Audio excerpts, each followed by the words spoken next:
Shalom jemaat sekalian, jumpa lagi di dalam perjalanan 40 hari bersama menarik diri lebih dekat dengan Kristus. Hari ini adalah hari yang ke-14.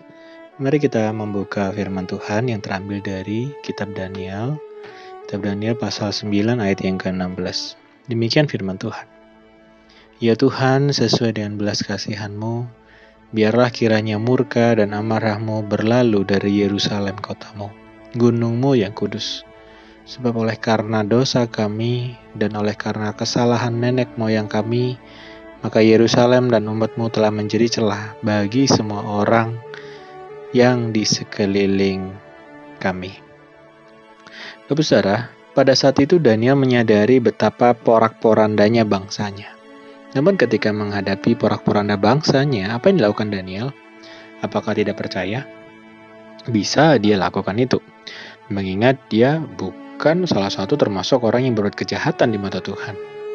Tetapi, mari kita lihat tatkala Daniel mengambil waktu untuk berdoa, bukan difokuskan untuk diri sendiri, tetapi untuk bangsanya.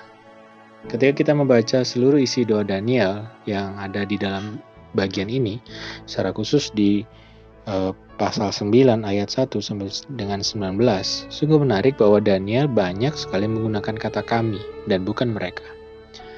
Dalam arti Daniel memiliki sebuah kerendahan hati yang luar biasa untuk tidak meremegah diri, meskipun dia sendiri sudah mengaplikasikan hidup benar dan akrab dengan Tuhan sejak semula. Daniel begitu mengasihi bangsanya, ia peduli, ia tahu bahwa ia merupakan bagian dari bangsanya. Jika bangsanya menderita, ia pun turut menderita. Sebaliknya jika bangsanya makmur dan sejahtera, maka ia pun akan menjadi bagian yang bisa menikmati itu. Daniel mengerti bahwa meski ia tidak berbuat satu kesalahan pun, dia tetap menjadi bagian yang terintegrasi dengan bangsa yang saat itu tengah memberontak. Di tengah perilaku yang fasik, bangsa yang bergemilang, perilaku menyimpang dan dosa. Namun pada saat itu, Bapak Saudara, Daniel mengerti bahwa dia harus berdoa di hadapan Allah. Daniel sadar betul bahwa jika bukan dia, siapa lagi yang harus berdoa agar malapetaka dan murka Tuhan dijauhkan dari bangsanya. Maka lihatlah bagaimana Daniel berdoa. Kita bisa lihat di ayat yang ke-16 dan seterusnya sampai dengan ayat 19. Sungguh indah bukan doa Daniel ini dan sangat mengharukan. Tatkala Daniel berkata, "Ya Tuhan, dengarlah. Ya Tuhan, ampunilah. Ya Tuhan, perhatikanlah. Bertindaklah dengan tidak bertangguh, oleh karena Engkau sendiri Allahku, sebab kotamu dan umatmu disebut dengan namamu." Seperti Daniel, kita sebagai anak-anak Tuhan pun seharusnya bisa melihat dari sisi yang sama. Jika bukan kita, siapa lagi yang bisa berdoa agar Tuhan menyatukan malapetaka dan negara kita?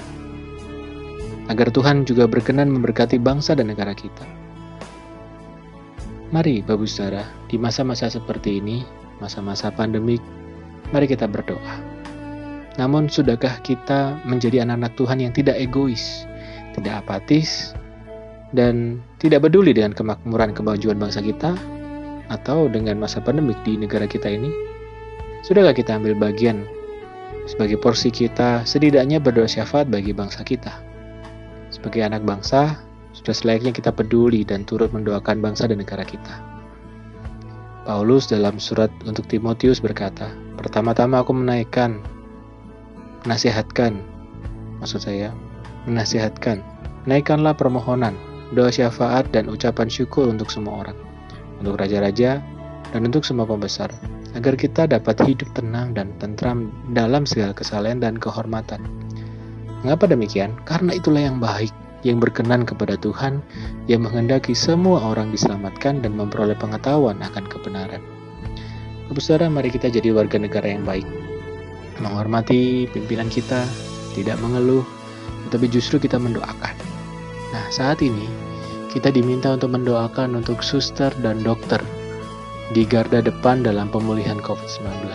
Kita berdoa agar mereka pun boleh tetap kuat, tetap sehat di dalam melewati proses-proses perawatan yang tidak mudah ini.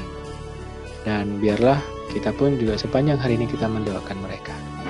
Dan mari kita awali dengan doa. Bapa kami di surga, terima kasih untuk bangsa kami.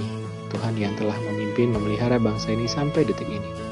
Kami hari ini berdoa bagi para suster, para dokter yang tengah merawat pasien COVID-19 yang berada di garda depan dalam pemulihan pandemik ini.